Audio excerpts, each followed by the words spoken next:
এই কথাটা রেসপেক্ট করি যে এই প্রমাণাদি না থাকলে সেটা তো বলা যাবে না। কিন্তু আমাদের রাজনীতিকরা যে প্রমাণ ছাড়াই যে অভিযোগ করেন, অর্থাৎ গনি ভাইয়ের ভাষায় সাবেক প্রধানমন্ত্রী শেখ হাসিনাকে তার বাড়ির বিরুদ্ধে যে অভিযোগটি করা হয়েছে সেটি একটি ভিত্তিহীন অভিযোগ, এবং আপনি যেটি বলছেন যে তারেক রহমানের বিরুদ্ধে দুদক সচিবের বক্তব্যের মধ্য দিয়েই প্রমাণ হচ্ছে যে তার বিরুদ্ধে কোনো, তাহলে এই বিষয়টি কি দাঁড়াচ্ছে? তাহলে এই মিথ্যার যে প্রতিযোগিতা, এটি কি রাজনীতি হতে পারে কিনা? বাংলাদেশের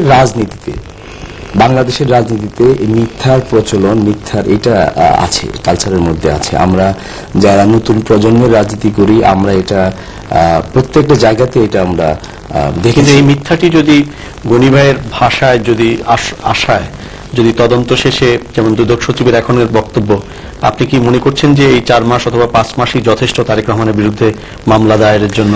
আমি এটা মনে করি না, কারণ বাংলাদেশে যে প্রক্রিয়ায় বিচার কার্য হচ্ছে, যেখানে জরুরি অবস্থা চলছে, আইনে স্বাভাবিক কার্যক্রম চলছে না, তারা একটা এজেন্ডা হাতে নিয়ে কাজ করছেন, -2, minus political party, minus leaders. Actually what's going on nobody knows, আমরা জানি না। আমি এটাকে একটা রেফারেন্স দিলাম এই কারণে যে 6 মাস হয়ে গেল তারেক রহমানকে অ্যারেস্ট করার পরে তার বিরুদ্ধে এখন পর্যন্ত সুনির্দিষ্ট কোনো অভিযোগ তারা দাঁড় করাতে পারেনি। একটা চাঁদাবাজির মামলা দিয়েছে 1 কোটি টাকা। পক্ষান্তরে যখন তাকে ধরা হলো তখন আমার যারা সতীর্থ বিরোধী দলের রাজনীতি করেন, আওয়ামী লীগের রাজনীতি করেন, তারা অনেকে খুশি হয়ে, অনেকে খুব তারা বলল দেখো তোমার দুর্নীতি কি অবস্থা। আবার কিছুদিন যেতে না যেতে আমরা দেখলাম যে শেখ হাসিনার বিরুদ্ধে 3 কোটি বা 5 কোটি টাকার মামলা তারা দাঁড় করে দিয়েছেন। এখানে যদি তাদের নিজস্ব এজেন্ডা তারা এস্টাবলিশ করতে চান এবং সেখানে যদি আইনের স্বাভাবিক প্রক্রিয়া তারা ফলো না করেন, সেখানে তাদের কোনো কথাকে আমরা রেফারেন্স দিচ্ছি না। আমি যেটা রেফারেন্স দিতে চাচ্ছি সেটা হচ্ছে, যদি কোনো সুনির্দিষ্ট প্রমাণ যদি না থাকে, এই ধরনের বক্তব্য বা পাল্টা রাজনৈতিক বক্তব্য বাংলাদেশের রাজনৈতিক কালচারে সেই আমরা জন্মের পর থেকে দেখে আসছি। স্বীকার করছেন? আমি স্বীকার করছি। আপনার কাছে আমি আবার আসবো এবং গনিবের কাছেও যাব রাজনৈতিক অভিযোগ এবং রাজনৈতিক অভিযোগের মধ্যে সত্য মিথ্যার যে বিষয়টি, সেই বিষয়টি নিয়ে, এবং এই তারেক রহমানের মালয়েশিয়া কানেকশন নিয়ে আরো কতগুলো গুরুত্বপূর্ণ প্রশ্ন আমার হাতে রয়েছে। তার আগে একটু জেনে নিই আমার প্রিয় কলারদের কিংবা আমার প্রিয় দর্শক ওনাদের কি মন্তব্য অথবা প্রশ্ন। লাইনে কে আছেন? আসসালামু আলাইকুম। আসসালামু আলাইকুম। কে বলছেন, কোথা থেকে প্লিজ? হ্যালো, আসসালামু আলাইকুম। জি আসসালামু আলাইকুম। কে বলছেন, কোথা থেকে? আমার নাম দেলোয়ার। আমি গনি ভাইয়ের যে তদন্ত কমিটি, হ্যাঁ, দুদক তো বললো যে তারেক রহমানের বিরুদ্ধে এ পর্যন্ত কোনো মামলা পাওয়া যায় নাই। দুদক এটাকে পত্র পত্রিকা, মিডিয়ার মাধ্যমে, পাবলিকের মাধ্যমে বলছে। এখন গনি ভাই যেটা বললো যে ওনাদের যে তদন্ত টিম মালয়েশিয়াতে টাকা পয়সা পাচার করছে, সেই টিমের রিপোর্টটা পাঠা দিচ্ছে না কেন? ওনাকে একটু, এইটা আমার একটা প্রশ্ন। আচ্ছা, আপনাকে অনেক ধন্যবাদ। গনি ভাই আপনার প্রশ্নের জবাব দেওয়ার চেষ্টা করবেন। প্রিয় দর্শক, অনেক কজন কলার লাইনে আছেন, কিন্তু আমি আপনাদের কাছে আবার যাব। আমি একটা ব্যাপার আপনার কাছে জানতে চাইব, জনাব তারেক রহমান মালয়েশিয়ায় তাহলে কি করতেন? আপনি যে বলছেন যে তিনি 12-13 বার গিয়েছেন এবং তিনি নিঃসন্দেহে তার দলের যুগ্ম মহাসচিব হিসেবে খুবই ব্যস্ত ছিলেন, এবং দল যখন ক্ষমতায় থাকে কিছু বাড়তি দায়িত্ব থাকে, এবং আমরা আমরা জানি যে হাওয়া ভবন থেকে 2001 সালের নির্বাচন পরিচালনা করার কারণে তার কিছু বাড়তি রাজনৈতিক দায়িত্ব তিনি পালন করেছেন, এবং মন্ত্রিসভার একটি অংশ ছিল তার নিয়ন্ত্রণে অথবা তার প্রভাবাধীন। এত ব্যস্ততার মধ্যে তিনি 12-13 বার মালয়েশিয়ায় গিয়েছেন, এবং মালয়েশিয়ায় ডেফিনেটলি তার একটা কোনো অ্যাফিলিয়েশন অথবা কোনো এফেকশন ছিল। তাহলে তার রাজনৈতিক কর্মসূচিগুলো কিংবা সামাজিক অর্থনৈতিক কার্যক্রমে বা কি ছিল তার সেখানে? আচ্ছা, এটা অনেক লম্বা সময় লাগবে, আমি খুব শর্ট করে বলছি, যেহেতু আপনি আমাকে আগেই বলেছেন যে খুব সংক্ষেপে বলতে হবে।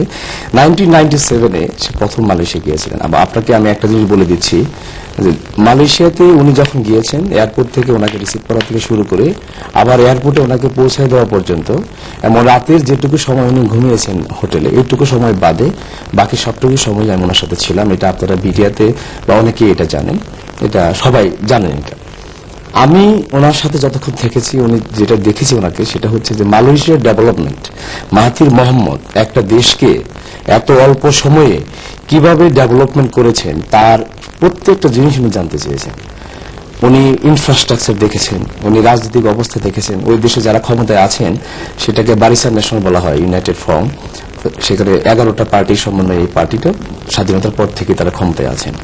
বিএনপি যেহেতু জোটগতভাবে ক্ষমতায় ছিলেন, তারা জানতে চেয়েছেন যে তারা কিভাবে, কোন পলিটিক্যাল ফর্মে তারা মালয়েশিয়াতে দীর্ঘদিন ক্ষমতায় ছিলেন। মাহাথির মোহাম্মদের এই ডেভেলপমেন্টের কি কি বিষয়ে কাজ করছে এগুলো জানতে চেয়েছেন। উনি পুরটা যায় দেখেছেন, এখানে একটা নিউ সিটি তৈরি করেছেন মাহাথির মোহাম্মদ। উনি বিভিন্ন ইনফ্রাস্ট্রাকচার দেখেছেন।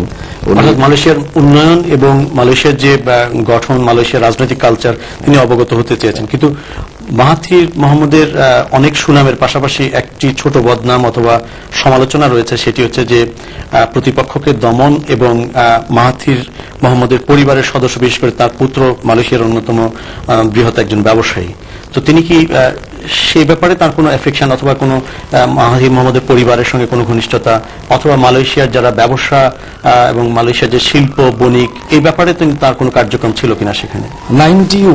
96 to 2000 পর্যন্ত যখন আওয়ামী লীগ ক্ষমতায় ছিলেন, তখন মালয়েশিয়ার 4টা প্রধান কোম্পানি যেগুলো গভর্নমেন্ট সুপারভাইজ করে, তার মধ্যে একটি হচ্ছে পেট্রোনাস, যারা গ্যাস এবং অয়েলের উপরে কাজ করেন। তারপরে ওই দেশের 60% পাওয়ার যারা সাপ্লাই করেন তাকে বলে টিএনবি, তেনাগা ন্যাশনাল বারহাত। এবং মালয়েশিয়ার দুটো টেলিফোন কোম্পানি যেটা বাংলাদেশে এখন আছেন, একেটেল এবং আরেকটাকে কি বলে সেবা এখন তারা। এই 4টা কোম্পানি মাহাথির মোহাম্মদ সরাসরি এগুলিকে সুপারভিশন করতেন। মাহাথির মোহাম্মদের ক্যারেক্টারটাই হচ্ছে ওদের দেশের কোনো কোম্পানি যদি বাইরের কোনো দেশে ব্যবসা করতে যায় তাহলে সে নিজে এজ এ প্রাইম মিনিস্টার সে নিজে এটাকে সুপারভিশন করে। পেট্রোনাস মালয়েশিয়ার সব থেকে বড় একটা কোম্পানি, যারা আফ্রিকার 27টা দেশে তাদের তেলের উপর ইনভেস্টমেন্ট আছে। বাংলাদেশেও তারা একটা ব্লক চেয়েছিল আওয়ামী লীগ গভর্নমেন্টের সময়, কিন্তু সেই ব্লকটা পেট্রোনাসকে দেওয়া হয়নি, সেটা দেওয়া হয়েছিল অস্ট্রেলিয়ান একটি অখ্যাত কোম্পানি তাল্লু। তো মাহাথির মোহাম্মদের সাথে এই অনেক ব্যাপার, এই বিষয়গুলোর কারণে বাংলাদেশের তৎকালীন আওয়ামী লীগ সরকারের সাথে সম্পর্ক একদম নিম্ন পর্যায়ে চলে গিয়েছিল। তারেক রহমান বিএনপি সরকার 2001 সালে ক্ষমতা আসার পরে যেটা করতে চেয়েছিলেন প্রথমেই, সেটা হচ্ছে যে তাদের সাথে সম্পর্ক উন্নয়ন করা। আর একটা বড় ব্যাপার ছিল যে মালয়েশিয়াতে 95-এ মালয়েশিয়ান গভর্নমেন্ট বাংলাদেশ থেকে শ্রমিক আনা একদম আইন করে বন্ধ করে দিল। তো বিএনপি সরকারের নির্বাচন ম্যানিফেস্টোর মধ্যে একটি প্রথম শর্ত ছিল যে তারা মালয়েশিয়াতে যদি ক্ষমতায় আসে মালয়েশিয়ান শ্রমিক বাজারকে উন্মুক্ত করে দেবেন। এবং এটা করার জন্যই মাহাথির মোহাম্মদের সাথে সম্পর্ক উন্নয়ন এবং শ্রমিক বাজারটাকে পুনরায় খোলার জন্য তারেক রহমান যেটা করতে চেয়েছিলেন সেটা হচ্ছে তাদের সাথে সম্পর্ক উন্নয়ন। এমন কিন্তু তার এই যে বেসরকারি ভাবে যে দায়িত্ব পালন, এটি তো একটি রাজনৈতিক একটা দায়িত্ব ছিল, তার রাজনৈতিক ভূমিকা ছিল, কিন্তু তিনি কেন সরকারি পর্যায়ে এটিকে ব্যবহার করেছেন? তিনি সরকারি পর্যায়ে একবারও মালয়েশিয়াতে আসেননি, এটা কিন্তু ভুল। একবারও মালয়েশিয়াতে সরকারি পর্যায়ে আসেননি। সরকারি পর্যায়ে ক্ষমতা আসার পরে তৎকালীন প্রধানমন্ত্রী বেগম খালেদা জিয়া উনি ব্যক্তিগতভাবে মাহাথির মোহাম্মদের সাথে যোগাযোগ করেছেন, চিঠি লিখেছেন, টেলিফোনে কথা বলেছেন এবং বাইলেটারাল 2-3 বার দেখাও করেছেন তার সাথে।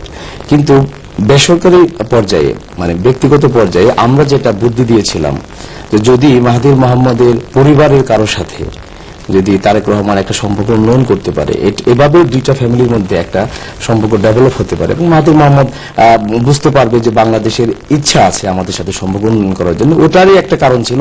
এবং তৎকালীন প্রধানমন্ত্রী মাহাথির মোহাম্মদের ছেলের সাথে আমি 2টো মিটিং এর ব্যবস্থা করে দিয়েছিলাম তারেক রহমানের, শুধু ব্যক্তিগত সম্পর্ক উন্নয়নের জন্য।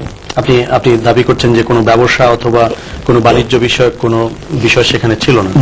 আমি জনাব বাদল, আমি আপনার কাছে আসছি। গরিব ভাই, আপনাকে আজকে সেশনের পুরোটুকু পাবো, কিন্তু আমি খুব সংক্ষেপে আপনার এই রিমার্কটি শুনতে চাই যে গত 5 বছর বিশেষ করে সংসদে এবং সংসদের বাইরে বিএনপি সরকারের বিরুদ্ধে যতগুলো অভিযোগ বাংলাদেশ আওয়ামী লীগের পক্ষ থেকে দাঁড় করানো হচ্ছে, তার মধ্যে এই অভিযোগটি হচ্ছে সবচেয়ে বড়। এবং অর্থ পাচার এবং মালয়েশিয়া একটি শিল্প এলাকা গড়ে তোলা এবং এই বিষয়গুলো বারবার এসছে আমাদের মিডিয়া, আমরা বিভিন্ন সংবাদ হেডলাইনে এসছে। এই মুহূর্তে প্রকৌশলী বাদল নাকচ করে দিতে চান, এটি পুরোই রাজনৈতিক বিষয়। এই ব্যাপারে আপনার খুব সামারি বক্তব্য কি? একেবারেই রাজনৈতিক না প্রামাণ্য? আমি সিম্পল কথা হলো, বাদল ভাই যে কথাটি বললো উনি পার্টি ফোন থেকে বলছি, he will try his best to save Tarique Rahman. উনি যেটা বলতো 97 ফেব্রুয়ারি 11 তারিখ আওয়ামী লীগের আমলে আমাদের লেবার মিনিস্টার মান্নান, আমি নিজে গেছি মালয়েশিয়াতে। ওনাকে জানা উচিত, আপনার মাইকের যে প্রাইম মিনিস্টার ছিল ওর আদি নির্বাচন Chattogram, his great grandfather comes from Chittagong. আমি সেই চুক্তি আমি করেছি, I was one of the sitting year. আচ্ছা, প্রথম মানুষের সঙ্গে যে চুক্তি আমরা করি that was Awami League government 97, first বেশি 90,000 লোক পাঠিয়েছি আমরা। If it doesn't know, I have the documentary evidence. আর দ্বিতীয় কথা হচ্ছে এগুলো কি কথা বলে শক্তি রপ্তানির ডিবেটটা আমরা আজকে করবো না, কারণ সেটি অনেক আচ্ছা। বড় ডিবেট।